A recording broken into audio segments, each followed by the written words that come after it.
Just to backtrack for a moment. Yeah. You worked on That Girl. Yes, yes, yes. Tell us a little bit about that. Well, actually, what comes to mind is doesn't really have that much to do with the show, which I enjoyed writing. But I don't think that I've talked at all about the process that you go through to get a story accepted. I had just done a few things before that, and got some ideas, and when and I was writing by myself again by this time, and I got some ideas. I thought, okay, great. So what you do is, the way people are always saying, oh, well, people are always saying, actors, God, what a terrible rejection, because you go and it's yourself that's being rejected, and writers, you're lucky. Well, no, because it's your ideas, your sensibility, your point of view, your comedy, the way your mind works is being rejected. Like, no thanks, no, okay, so you rehearse and rehearse, and I mean, I would always rehearse. Try like hell not to be nervous. That was the biggest thing. Do the good nervous where the nervous energy kind of perks you up. But so it's time to go, and I had gotten one on That Girl, and I was going to try to get a second one. So I go in, and it was I don't remember who it was, but it was one of the staff was gonna hear the pitch. Well, I had rehearsed all day, had done nothing else. It was That Girl, pitch session was the whole thing. I go in, and he's shaving, electric shaver. So I said, oh, well, I'll wait till you. No, that's okay, I can listen. And so so he's going like that into the mirror as I'm talking. It was so obnoxious. It was just so, well, let's just establish pecking order here. There's the pecker and the peckee, and we knew who was who.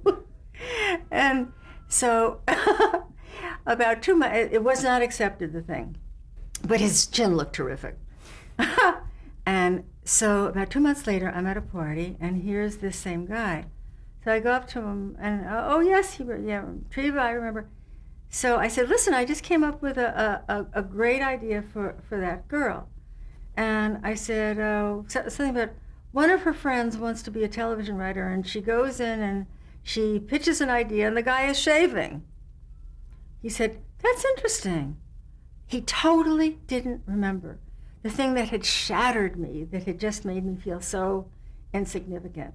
I thought, I hope I never have to pitch to this particular guy again. So that's my lovely nostalgic memory of That Girl. Later on, I loved the show, and later on I did realize what people said is right, that it again was the single woman out on her own, leading to marry, of course.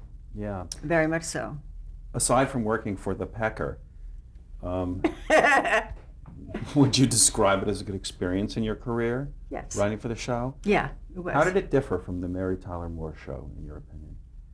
The tone of the show? Because yes, it was about another single working woman out on her own. What was it that's distinguished those two shows from one another? God, that's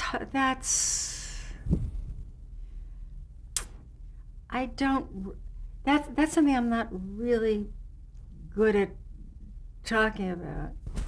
I haven't really thought that much about it. Great answer. Fantastic. Hey, quote me on that. So I don't have to, it's being recorded. To return to the Mary Tyler Moore show, which we Yes. started on before, Yeah. you were talking about Rhoda being described to you as Azaftig. not fat, but Like, tough. thank God she's Azaftig. Yeah, so then I'm trying to remember exactly. I handed it in. handed it in, and immediately started on another. Mm-hmm. Immediately started on another. It's been said by many people that you were very instrumental in the formation of the development of the female characters on that show. Did you feel like the female cop, for lack of a better way of putting it, did you feel like you were the watchdog? Also not a good description. Let's see, a cop and yeah. watchdog. Did you feel you were carrying the lion's share of the responsibility in terms of, no, because the feminist movement was really going strong at this point. I know. And here was a show about women, unapologetically single working women, and you were the only woman on staff. What was that like for you? It's a long way of asking a simple question. You'll get better answers if I rephrase what you said. Please do. Okay. I thought you might say that. I wasn't the only woman on the show. I was the only woman executive. There were other women writers, writers who were women. Wait, let me start a little back up here. When I started writing on the show, it was 1969, and Rhoda had already, of course, I mean, the pilot of Rhoda was the pilot of Rhoda. I mean, the pilot, which included Rhoda, there was Rhoda. For some reason, probably just totally unconscious, when I wrote my first script, Today I'm a Ma'am, which was the second script that was put on the air after the pilot, when I wrote it, somehow I softened Rhoda. I just saw her not as abrasive. I had heard a lot about Valerie Harper, and actually had remembered seeing her in a story theater thing. I said, God, what I remember about Valerie, she's not that abrasive type. She's somewhat adorable, really adorable. So I wrote it softer, and Alan, who is the most generous, Alan Burns, who is the most generous of people, said, you know, the way you're writing Rhoda, this is the way we're going to continue writing her, because she can still be the foil. They can still, I mean, Rhoda was the, come on, Mary, let's do it. Mary was the, oh, I don't know, you know. So she can still be the, come on, let's do it person. But Alan said, we're going to keep it with the softer edges. I am happy that one character was one that I created, which was Georgette. We'll get to Georgette soon. Well, should I go? No, I'd like to, actually, before we go to Georgette, okay. How responsible were you for the development of the characters of, say, Mary, Phyllis? See, the thing that you asked, the thing that you were asking before, there was so many questions all in one. I'm going to kind of compartmentalize. I love that question about the conscience thing and everything. The guys were at that throughout it. It was Alan Burns, Jim Brooks. The second year was Ed Weinberger, came in the second season. Also, the first season was Dave Davis and Lorenzo Music, and they were. I wouldn't say they were sexist. I wouldn't say they were sexist. I would say they were, in some ways, kind of unthinking. In some ways, not all the time. People have written about me of like, if it wasn't for me, you know, but that's not it. They were very responsive. I would say, hey, you know, if you say, which do you prefer, a career or a relationship, you wouldn't say that to a guy. And they would say, hey, yeah, you're right. Sexist guys would have said, well, you know, but they were responsive to it. To me, the stuff would jump out because I'm going to these women's meetings and I'm reading Kate Millett. I'm reading all the transforming books. So I knew the, watchwords and things to look out and hang a lantern on and say, okay, Alan, it really seems to me that if you say this and somebody has to speak against this or whatever. But they were enormously responsive, what you were saying. You're reminding me that there's an incident I heard of where Ted was going through his book of names, women, and he had them categorized by their hair color. Yeah. And you jumped in. What was that about? That somebody has to say... Ted was about to date somebody. I forget. I remember reading about that about myself. Yeah. And I know that I did it, and I can't remember what the hell it was. But I remember the incident. Mary was present for... Yeah, the Mary... Well, I think it was that Mary... This is like a guessing game, because sometimes you just don't remember the things. That Mary had to say, that's a yucky way to... or something. A little more eloquent. What was it? But it goes right back to what you were just saying. Yeah. So you were there to make sure that that kind of thing didn't happen. Yeah. Valerie and I were both very, very into this. Mary at that point, Mary has undergone an incredible metamorphosis, but Mary at that point was Grant Tinker's wife, had enough to think about without thinking about the women's movement. And I don't remember Cloris really, I don't remember if Cloris was part of, or not part, but I remember it was Valerie and me always saying, hey, this is kind of disgusting, isn't it, guys? And like that. Mm-hmm. That's what in terms of the development of the male characters, did you have a lot of input? See, here's where I have the problem, the word development. They were so brilliant in the pilot.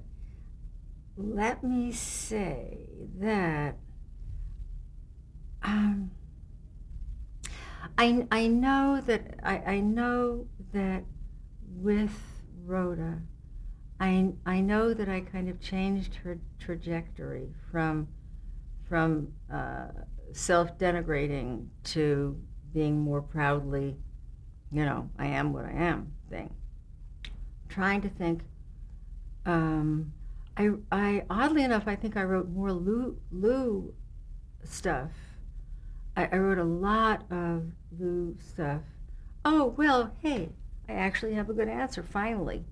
Yeah, I was responsible for a development of something. I'm so excited.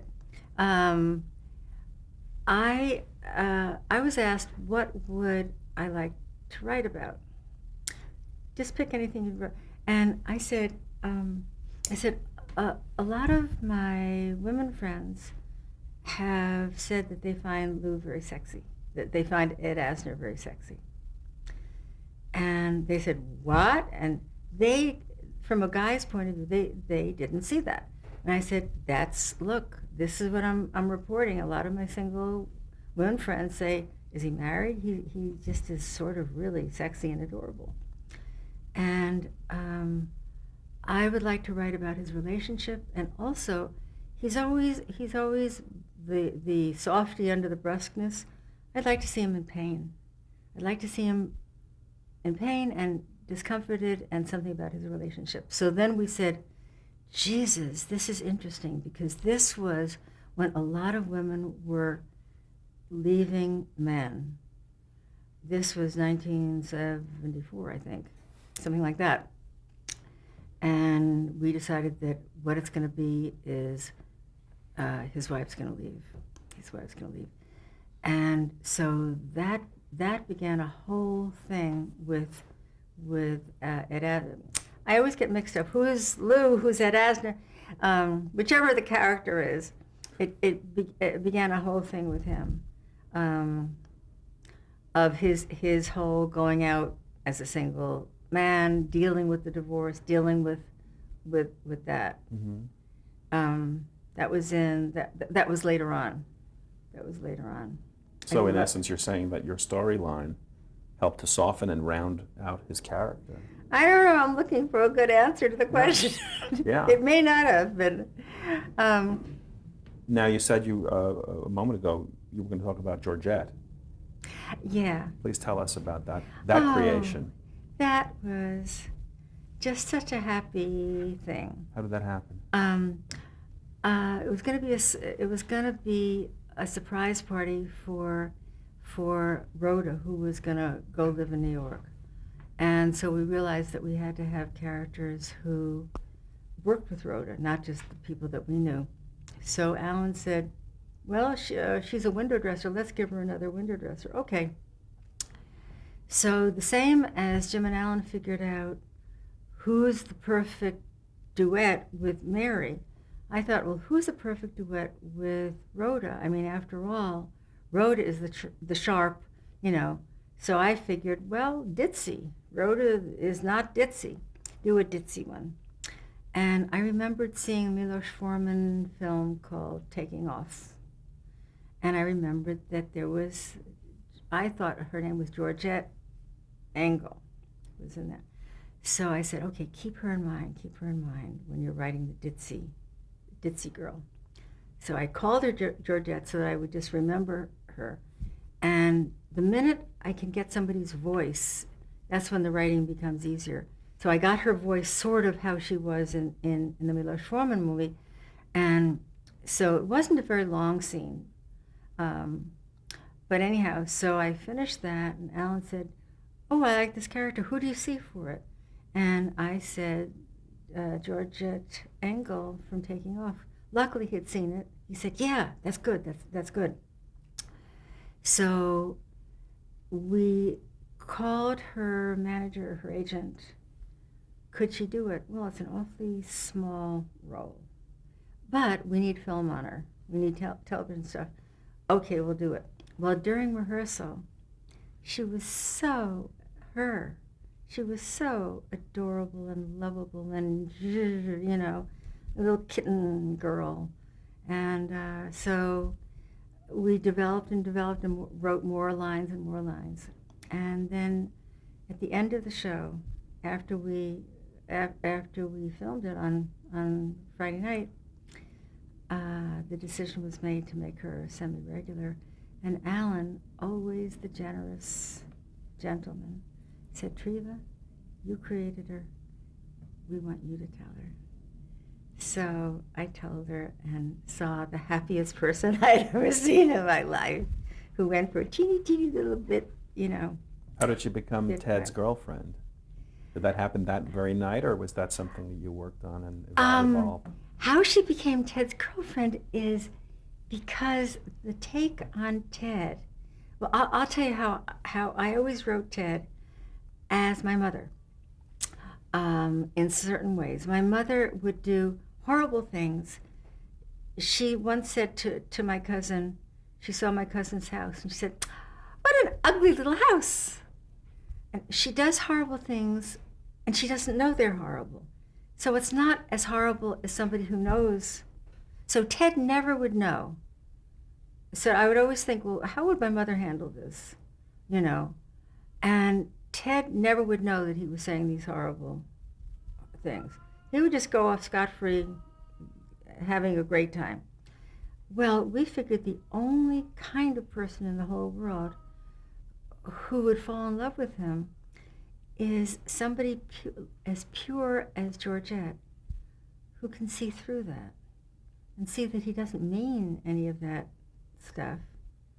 And she is such a pure soul, and her character was such a pure soul. And it just seemed like so unlikely, but in another way, just so really right. And over the seasons, she very much humanized him, so much. I mean, he was so not the person he was in the pilot.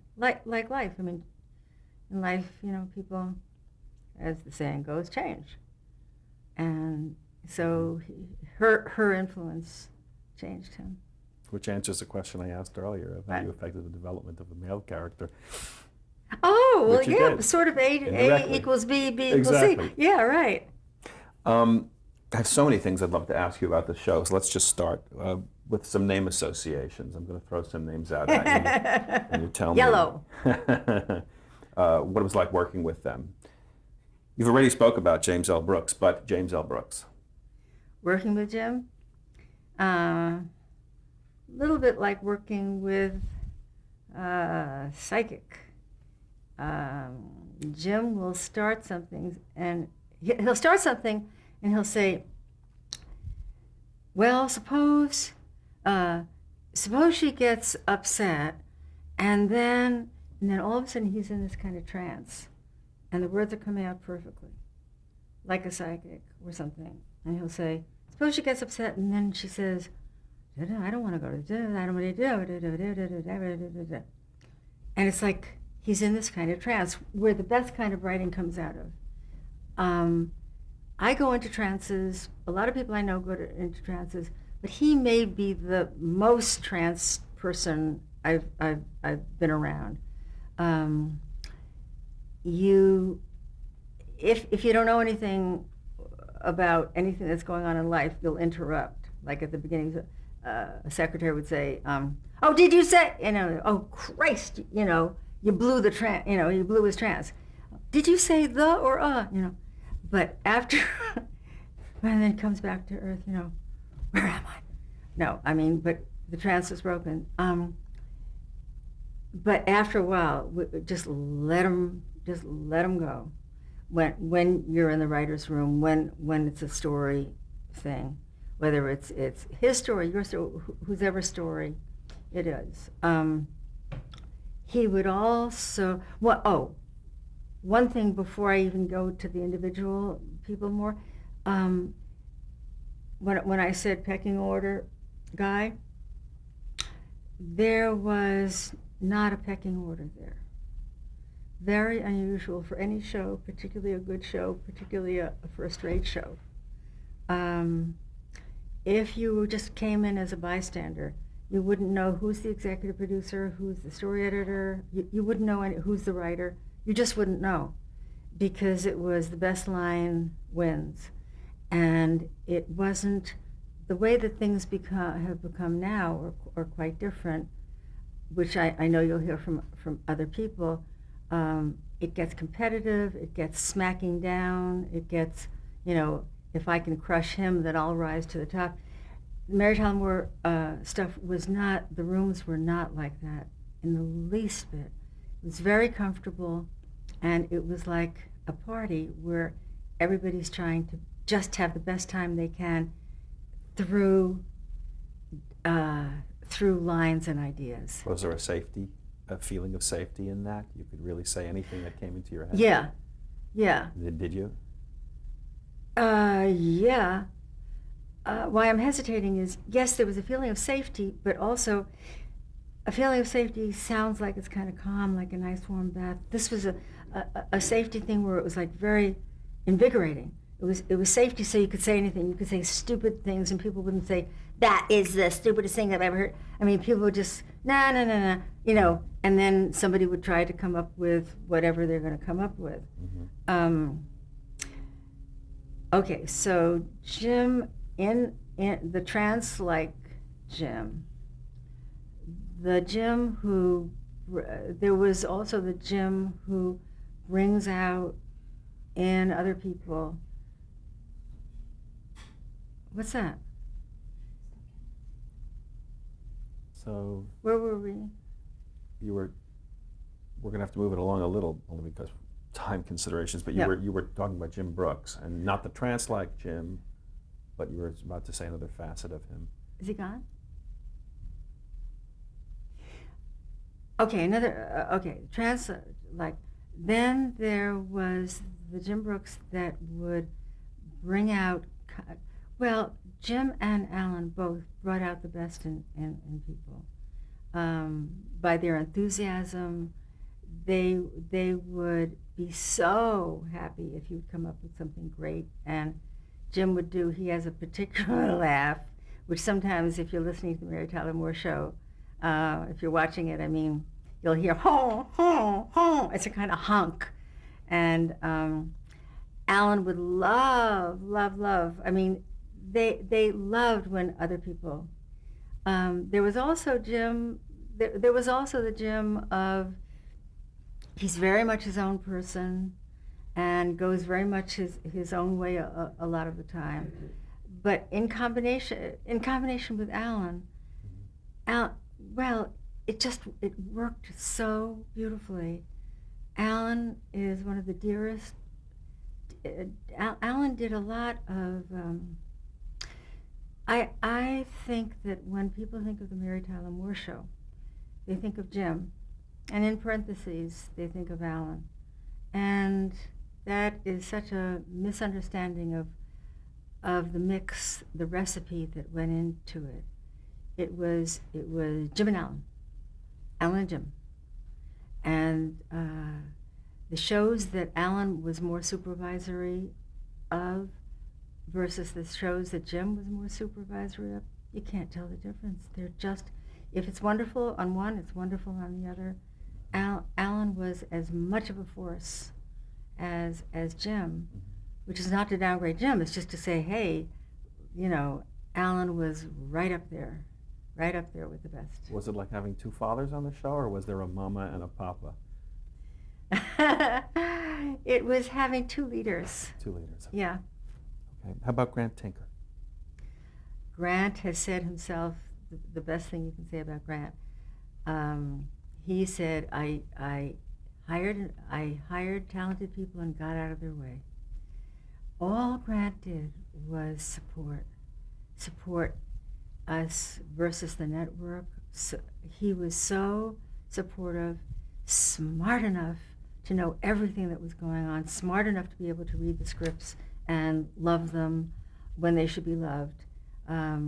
He's exactly what what should be on every show and isn't. He was just superb. He is one of the few executives who really, really adore good writing. I remember being in a movie theater, and it was the middle of the afternoon, and there weren't a lot of people, and it was a comedy. I think it was Woody Allen. Yeah, it was Woody Allen. Every time I laughed, there would be somebody laughing at the same thing, and it was throughout the whole movie. I thought, isn't that interesting? Somebody is laughing at the exact same time as I am, and sometimes the audience wouldn't be laughing. And I looked behind at the end, it was Grant. I thought, oh, we have the same sense of humor. How about Mary Tyler Moore herself? Mary, at that point, had not Mary been so, here's the word again, generous, the Mary Tyler Moore Show never would have been what it was. She didn't care at all about who's, she loved when it was ensemble. She loved when the supporting players had their own show. So many other people that you'll hear about or that people will work with. Well, I'm the star, and there's too many lines. She loved, absolutely loved, when anybody shone. She didn't care if it was her, if it was Ted, Val, whoever. Did she get involved in the writing of the show at all? None of them got involved in the writing of the show. They had supreme trust, total trust. And we're going to break right here.